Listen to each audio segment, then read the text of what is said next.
Olá, meus queridos alunos, tudo bem? Então, hoje nós vamos falar um pouco sobre a estrutura geológica do Brasil.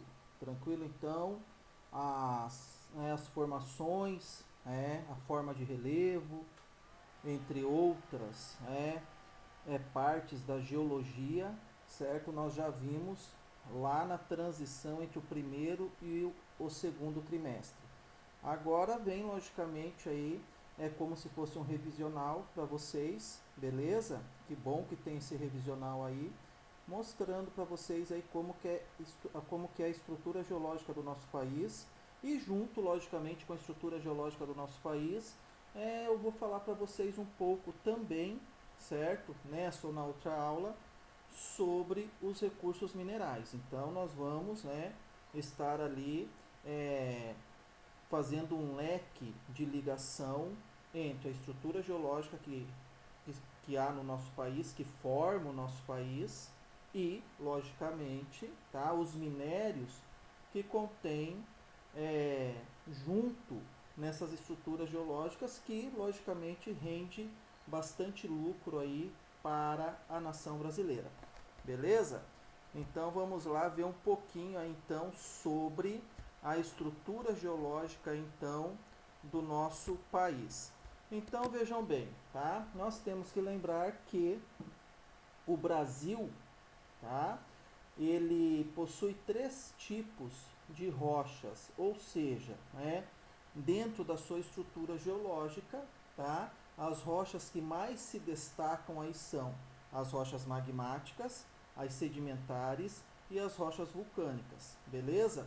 E, diante disso, nós vamos ver que conforme a estrutura rochosa é o tipo de mineral que há na área estudada ou na área analisada aí. Mas vamos ver a característica de cada uma.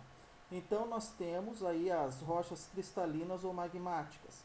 Estas rochas cristalinas ou magmáticas, foram formadas ali na era pré-cambriana, ou seja, na formação da litosfera terrestre. Para quem não lembra o que é a litosfera terrestre, nada mais é do que a nossa crosta terrestre propriamente dita. Então, com lento resfriamento do magma, foi se formando aí o que nós chamamos de litosfera, tá? E, logicamente, como foi um resfriamento lento, surgem alguns tipos de materiais rochosos aí que é bastante utilizado pelo homem hoje em dia, principalmente na construção civil. Entre eles nós podemos citar aí o granito, tá? Então nota que a economia, certo, vai se relacionando intensamente com a estrutura geológica que há no nosso território. Não só no nosso território, né, mas podemos falar disso daí em questão mundial. Tá? Então a geologia, a questão geológica está diretamente relacionada aí à estrutura geológica de um país, beleza? Logicamente que se tratando em que? Em recursos minerais. E lembrando que esses minerais podem ser metálicos ou não metálicos, dependendo, logicamente, da sua apresentação na superfície terrestre. E se falando na estrutura geológica do nosso país, nós não podemos esquecer que nosso país possui alguns cânions também, tá? É muito falado o Grand Canyon lá nos Estados Unidos, etc. E muitas vezes nós esquecemos dos nossos cânions que nós temos no nosso país. Exemplo, Cataratas do Iguaçu. Cataratas do Iguaçu, certo? Após ali as quedas de água, por onde o rio Iguaçu segue o seu curso, aqueles paredões rochosos ali também são considerados cânions, que foram logicamente desgastados aí pela força da água num processo aí de milhares de anos. Então nós temos aí cânions no nosso país, só que não são muito explorados economicamente, turisticamente, como por exemplo o Grand Canyon lá nos Estados Unidos. Beleza? As características das rochas sedimentares, que é outra formação rochosa, né? Eu gosto muito dessas rochas sedimentares aqui. Então elas vão se classificar segundo a sua origem, tá? Então elas podem ser aí consideradas argila e arenito, até mesmo carvão mineral. Então notem que o carvão mineral entrando ali em fusão especificamente com o material rochoso sedimentar. Carvão mineral muito utilizado na nossa economia, na economia mundial até os dias de hoje, né? Foi um importantíssimo elemento aí, digamos assim, da primeira revolução industrial que ocorreu lá na segunda metade do século XVIII na Inglaterra e depois foi se expandindo. Então notem que, tá, esta estrutura orgânica, beleza, das rochas sedimentares está diretamente relacionada ao carvão mineral. Aí nós temos a composição, digamos assim, química, tá, que a gente pode estar aí exemplificando como salgema e, logicamente, junto a esse material rochoso sedimentar é possível encontrar os combustíveis fósseis. Lembrando que os principais combustíveis fósseis são o gás natural, o carvão mineral, como já citado, e também o petróleo. Então, se eu quero encontrar petróleo, se eu quero encontrar carvão mineral ou gás natural, para onde que eu tenho que me dirigir? Para áreas de bacias sedimentares. E lembrando que estas rochas detríticas, né, como foi dito, dentro da sua classificação, o arenito propriamente dito, eles são rochas aí pouco resistente ao processo de erosão. Por quê? As rochas sedimentares, como vocês bem sabem, são formações rochosas que se apropriaram dos sedimentos das outras rochas. Ah, professor, o que isso daí quer dizer?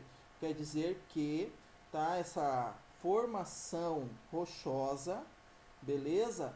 Ela se utilizou do sedimento das partículas, né, esfoliadas das outras rochas, ela se solidificou com o processo natural e virou um outro material rochoso. Por isso que ela se classifica em detríticas, orgânicas, químicas, né? E por aí vai. Beleza? Então nós vamos ver que, por exemplo, aqui no estado do Paraná, nós temos o Parque de Vila Velha. O que é o Parque de Vila Velha? O Parque de Vila Velha é onde contém muito material sedimentar, muita rocha sedimentar, da classificação detríticas, que logicamente são facilmente esfoliadas pela força do vento e pela força da água da chuva. E acaba logicamente, né, moldando esse material rochoso. Beleza? Tanto é que lá no Parque de Vila Velha dá para você ver os moldes, né? Se alguém um dia chegar a visitar lá, recomendo, é muito interessante. Dá para você ver os moldes, né, os modelados, logicamente, desse material rochoso sedimentar que o vento e a água da chuva ocasionaram. Então lá tem a taça, né, tem várias outras estruturas ali rochosas sedimentares detríticas, beleza? No Parque de Vila Velha. Mas seguindo, né? Aqui a exemplificação, certo? Então notem que aqui nós temos uma rocha sedimentar que foi moldada pela força da água e pelo vento, ou seja, tá? Pelo processo de intemperismo. Então, a diferença entre uma rocha sedimentar e um escudo cristalino é o que? A sua resistência. Resistência ao que? Resistência ao processo de erosão, onde as rochas sedimentares são menos resistentes ao processo de erosão do que um escudo cristalino ou maciço antigo propriamente dito. As características das rochas vulcânicas, certo? Então são outros tipos de rochas que nós temos aí no nosso país, principalmente na região sul do nosso país, que há milhares de anos, logicamente, ocorreram aqui nessa região grandes derramamentos de lava, originando aí, logicamente, as rochas basálticas, tá? Então, o basalto é um exemplo de rocha vulcânica que forma o solo da maior parte da região sul aí do nosso país, principalmente voltando, né, a dizer o estado do Paraná. E logicamente que a deteriorização, né, dessas rochas aí, ela ocasiona o surgimento de um solo bastante fértil chamado aí solo de terra roxa. Então, quando os primeiros colonizadores vieram colonizar aqui a região sul do nosso país, né, os europeus tal, que vieram para cá para desenvolver essa região, eles encontraram solo vermelho. Esse solo vermelho eles apelidaram logicamente de terra rocha, beleza? E foi ficando roxa, roxa, roxa, até que logicamente ele também pode ser chamado de solo vermelho. E uma curiosidade bastante interessante, até uma época atrás, quem nascia nas regiões de solo vermelho, que é logicamente derivado do basalto, eram denominados de pé vermelho. Então as pessoas, né, que nasciam nessas regiões, né, de terra vermelha, etc., era conhecida aí pelo Brasil afora de pé vermelho. Tanto é que quando vocês forem viajar pela região sul do nosso país, vocês notem o nome de alguns postos de gasolina ou de alguns restaurantes que estão na beira das estradas. Né? Muitos deles são chamados de posto pé vermelho, restaurante pé vermelho.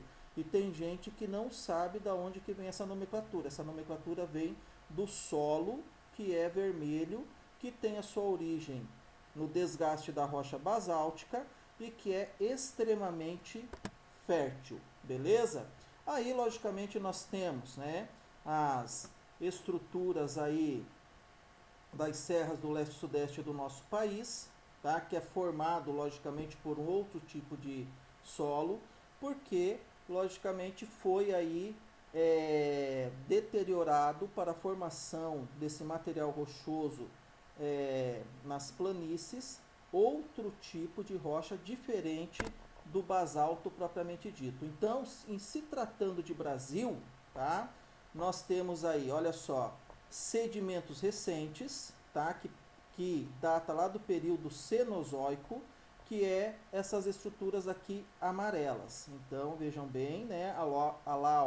A região norte do nosso país, a região amazônica, né? Ela é uma região de grande quantidade de deposição de sedimento. Por isso que aqui é encontrado aí bastante minerais também. Eruptivas basálticas, beleza? Lá do período Triássico. Então, olha só, aqui abrange principalmente a região sul do nosso país. Vocês notaram aqui o nome dessa rocha? Ó, eruptivas basálticas. O que isso daí quer dizer? Quer dizer que são rochas provenientes de erupções vulcânicas que se transformaram, logicamente, no solo basáltico, beleza? Sedimentos antigos. Aqui é bom de encontrar determinados minerais, principalmente os combustíveis fósseis, que são, logicamente, essas áreas aqui mais alaranjadas, né? Laranjas aqui. E depois os escudos cristalinos, que são, logicamente, essas estruturas aqui mais escuras, beleza? E que nessas estruturas aqui mais escuras é importante ressaltar novamente que elas são muito resistentes ao processo de erosão, e nessas estruturas aqui é bastante fácil de encontrar alguns minerais metálicos, entre eles o ferro propriamente dito, beleza? Então o professor fica por aqui e na próxima aula, na live de sexta-feira, o professor dá uma retomada bem rápido e adentra mais aí a estrutura geológica do Brasil junto com a formação mineral também que ocorreu no território brasileiro. Beleza? Até mais então, pessoal. Tudo de bom para vocês, tá? Tenham um bom dia de estudo e se cuidem. E que Deus esteja trabalhando aí na vida de vocês. Belezinha? Fui. Até mais.